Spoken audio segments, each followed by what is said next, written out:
दोस्तों इस शख्स का नाम है ईसाई सगावा और इसने जो अपनी दोस्त के साथ क्रूरता भरा काम किया था उससे आपका सिर चकरा जाएगा। तो आइए जानते हैं। इससे पहले मेरा नाम है तुषार, आप देख रहे हैं फैक्ट्यून। तो चलिए शुरू करते हैं। दोस्तों अगर आपने हमारा चैनल सब्सक्राइब नहीं किया तो सब्सक्राइब कर दीजिए और साथ में उस बेल आइकन को दबाना मत भूलिएगा ताकि हमारे वीडियो की नोटिफिकेशन आपको सबसे पहले मिल सके।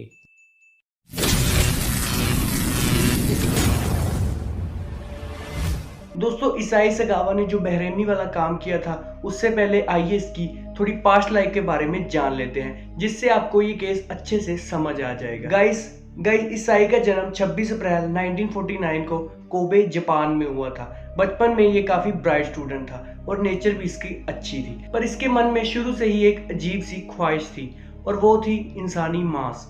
जी हाँ दोस्तों, इसको इंसानी मांस में बहुत इंटरेस्ट था। इसका शुरू से ही मन था कि इसे इंसान का मांस खाने को मिल जाए। इसे बचपन में भी वही कहानियां पसंद होती थी जिसमें ह्यूमन फ्लैश का जिक्र होता और इसकी फेवरेट स्टोरी थी हैंसल और ग्रेटल। आप इससे अंदाजा लगा सकते हैं कि जब ये फर्स्ट क्लास में था तब ये अपने क्लासमेट्स की थाई और लेग्स देखता रहता था और कहता था कि ये देखने में काफी टेस्टी लग रही हैं। ये उस टाइम ही बड़ा हरामी किस्म का बच्चा था। खैर समय बीतने के साथ साथ इसकी ये इच्छाएं और भी बढ़ती गई और साल 1981 को जब ये 32 साल का हुआ तो इसकी ये इच्छा पूरी भी हुई। दोस्तों अब ईसाई जापान छोड़कर पेरिस चला जाता है। इसको वहां सोरबन यूनिवर्सिटी में लिटरेचर में एडमिशन मिल जाता है। यहीं पर ही इसकी खौफनाक कहानी शुरू होती है। दोस्तों अब वो रोज अपने शिकार की तलाश में निकलने लगा और एंड में उसे एक शिकार मिला भी, और ये शिकार थी एक लड़की जिसका नाम था रेनी हार्टवेल।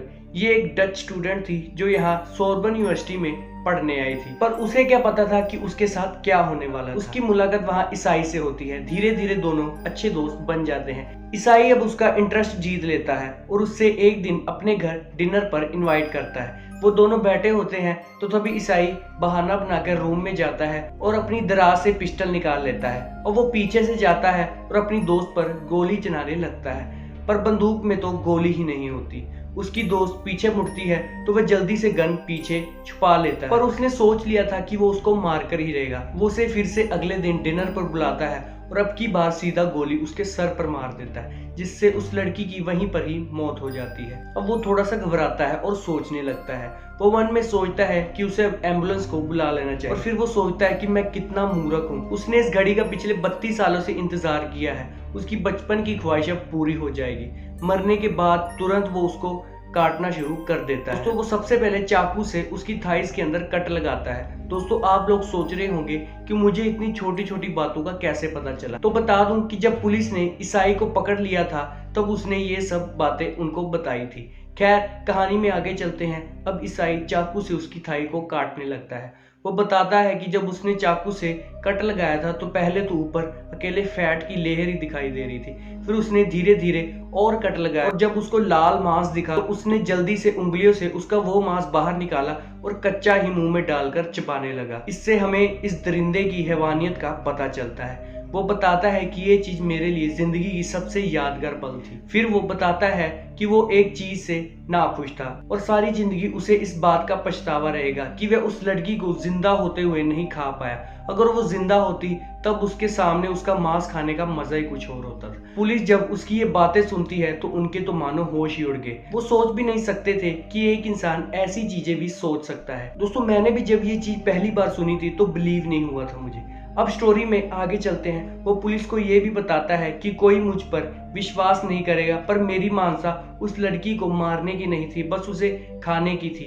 भला इस पागल आदमी को कौन समझाए कि उसको जब खाएगा तो ऑब्वियस वो मरेगी ही। ये कोई सस्ता नशा फूकर बैठा था। ईसाई को अब उसको मारे हुए 2 दिन हो गए थे। ज्यादातर उसने उसके शरीर का हिस्सा काट के खा लिया था और साथ में फ्रिज में भी स्टोर करके रख लिया था, जो इससे उसके खाने लायक नहीं थे, जैसे कि उसकी लातें, उसका सर, गला, उन्हें वो फेंकने की तैयारी में होता है।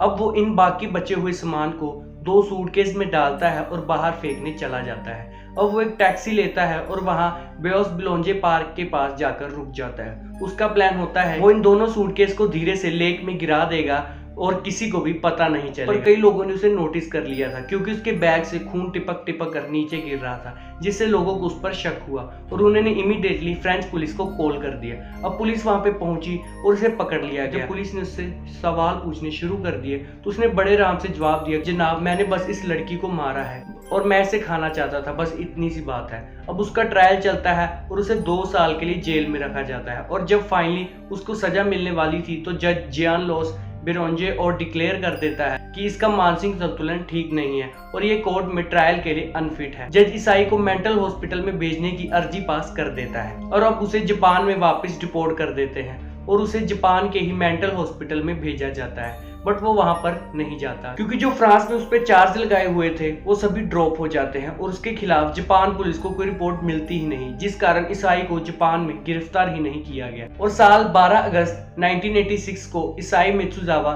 साइकियाट्रिस्ट हॉस्पिटल से चेकड आउट कर लेता है और इसके बाद उसे कभी जेल में कैद ही नहीं किया गया। दोस्तों हमें यहाँ पता चलता है कि फ्रांस की पुलिस ने कितना गलत काम किया। इस दरिंदे ने उस बिचारी को कितनी बुरी तरह से मार दिया था और सबसे बड़ी बात उसे खा भी लिया था, लेकिन फिर भी पुलिस ने इस केस को बिल्कुल भी सीरियस नहीं लिया और उस बिचारी लड़की को न्याय भी नहीं मिल पाया। दोस्तों आप सोच रहे होंगे कि ईसाई अब कहाँ है, तो मैं आपको बता दूं कि वो उसके बाद खुलेआम जापान की सड़कों पे घूमता था। इसके बाद ईसाई ने 20 किताबों को पब्लिश किया जो काफी हिट भी हुई। ईसाई भी उसमें कैनिबलिज्म के बारे में ही ज्यादा लिखा था। इसमें उसने बताया था कि अब भी जब वो लड़कियों को देखता है तो उन्हें खाने का मन करने लगता है। ऐसी चीजों को लोगों ने काफी पसंद किया जिससे वो पॉपुलर भी हुआ। ईसाई कहता है कि लोग उसे उसकी कहानी पढ़कर मॉन्स्टर समझते होंगे। और दोस्तों ईसाई को डायबिटीज का सामना करना पड़ा और उसको 2015 में 2 हार्ट अटैक्स भी आए और आज ईसाई 72 साल का हो गया है और वो आज भी अपने भाई के साथ जापान में ही रह रहा है और इसी के साथ ये मर्डर केस खत्म हो जाता है। तो दोस्तों